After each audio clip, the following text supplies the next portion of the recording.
bonjour, je me présente, Sébastien Bichon, handisportif, 49 ans. Alors pourquoi handisportif?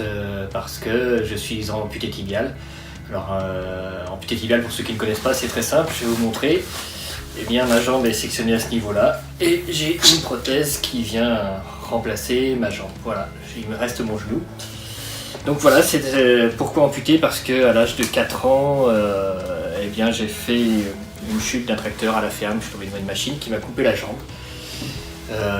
Finalement, quand on a 4 ans, c'est quasiment comme si on était né avec, donc le corps s'habitue, on s'habitue bien, on grandit avec ça. En plus, par la suite, moi j'ai eu une scolarité normale, un cursus normal. Et peut-être pas toujours évident, surtout quand on est ado. Voilà, montrer sa prothèse, c'était pas mon truc, donc ça je l'ai pas trop montré. Voilà, j'étais pas à l'aise avec. C'est venu sur le tard, le fait que je sois à l'aise quand j'étais adulte. Donc voilà, c'est un long parcours.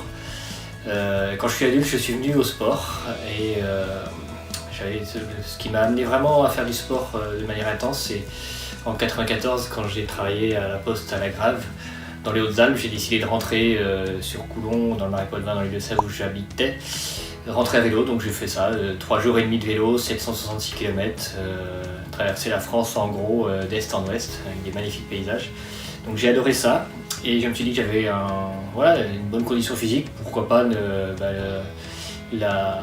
continuer à la maintenir et puis à se faire plaisir avec. Donc j'ai pris une première licence dans un club de cyclotouristes, où là ça s'est très bien passé, et puis 1 an et demi ou 2 ans après, ils m'ont dit mais pourquoi tu n'essaierais pas handisport, parce que tu as un bon coup de pédale. Donc oui, ça me parlait, j'avais déjà vu des images handisport, ça m'inspirait, mais j'avais pas franchi le pas. Donc j'ai franchi le pas début 96.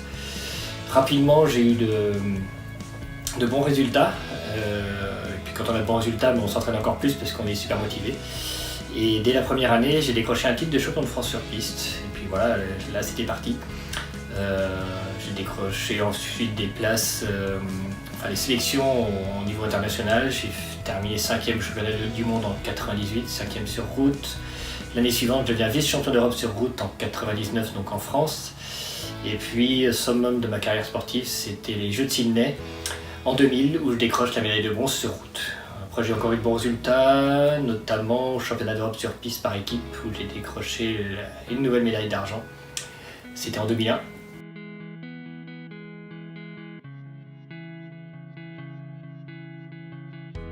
2018, avec un ami, Julien Virouleau, on a décidé de créer une association We Are Diversity Adventure, qui a pour objectif de sensibiliser sur le fait que quand on met nos différences en commun, on peut réussir de très belles choses.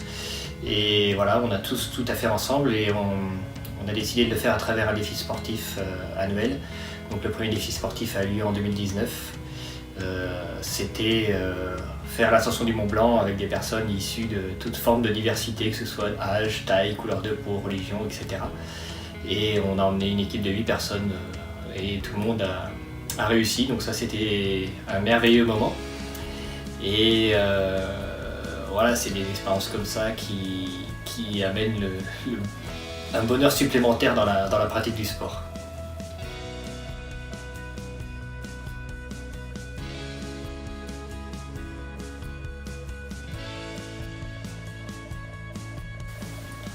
Alors l'ascension du Mont Blanc, je l'ai effectivement, comme je viens de le dire, on l'a fait avec une équipe en 2019, mais pour moi ma première expérience remonte à 2016. En 2016, j'ai fait une première ascension du Mont Blanc avec 2 frères et un ami, avec une prothèse, je dirais, basique. Donc j'ai souffert à la montée, j'ai souffert à la descente. C'est passé, je me suis pas blessé, mais c'était vraiment pas confortable, et j'ai vraiment eu mal parce que la prothèse n'était pas adaptée pour ça. Donc en 2019, quand on a fait la nouvelle ascension avec l'équipe We Are Diversity Adventure, eh bien, j'ai demandé à la Garrigue de m'aider et de pouvoir concevoir une prothèse qui serait mieux adaptée à l'ascension du Mont Blanc. Donc ils ont beaucoup bossé, c'est Diego qui l'a mise au point. Une prothèse qui a demandé beaucoup d'heures de travail, mais au final c'est pour une belle réussite, puisque j'ai pu faire l'ascension du Mont Blanc dans de très bonnes conditions, sans aucune douleur, donc c'était parfait pour moi. Après, il restait encore quelques points améliorés pour la descente où je souffre encore. Donc ça, c'est pas encore complètement réglé, mais par rapport à 2016, c'était vraiment un très beau progrès. Et puis, toutes ces expériences de sport de vélo, de Mont Blanc, ce que j'ai pu faire dans le sport, ça m'a amené à comprendre aussi que chaque détail dans une prothèse est vraiment très très très important.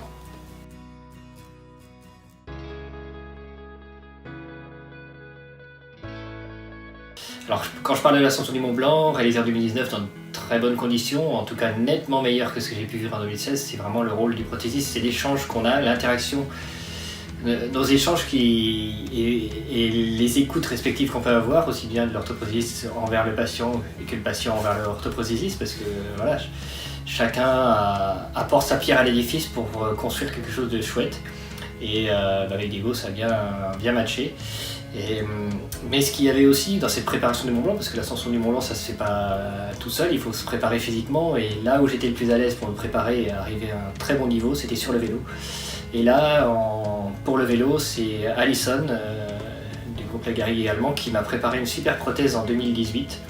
Ça a demandé beaucoup de travail, après un premier échec où on a repris tout à zéro et puis on a fini par réussir à faire une belle prothèse très fonctionnelle qui m'a permis de pouvoir faire du vélo sur de très longues durées et me préparer à faire l'ascension du Mont Blanc en 2019 dans de très bonnes conditions.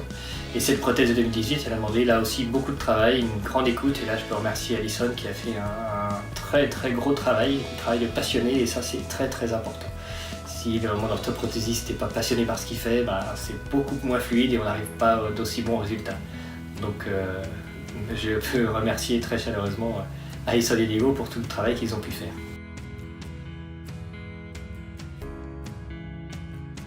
Alors j'ai un défi sportif, un nouveau qui arrive, ce qui est pour le printemps prochain, mars-avril, en Bolivie, mars-avril 2021, on traversait l'altiplano bolivien, donc tous les hauts plateaux, à peu près 4000 mètres d'altitude, on va faire traverser à VTT, j'y vais avec un frère et un médecin, et on va de temps en temps poser le VTT pour aller faire des ascensions, notamment le Chachacomani à 6074 mètres.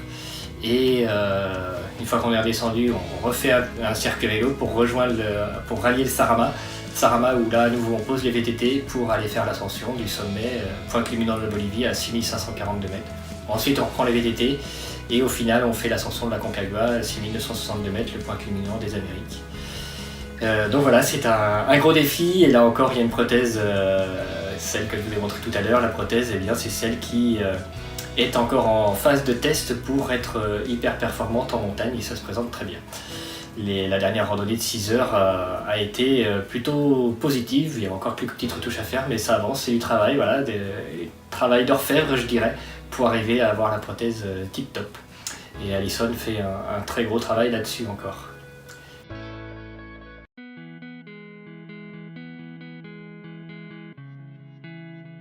Moi je dirais vas-y fonce, il faut pas se poser de questions, hein. C'est pas parce qu'on a des limitations physiques que le sport c'est interdit pour nous, bien au contraire il faut y aller, ça nous apporte beaucoup, ça nous apporte un bien-être dans le corps, un bien-être dans la tête parce que ça va avec, et puis surtout beaucoup de plaisir. À partir du moment qu'on trouve le plaisir à faire du sport, il faut y aller, il faut en faire et continuer.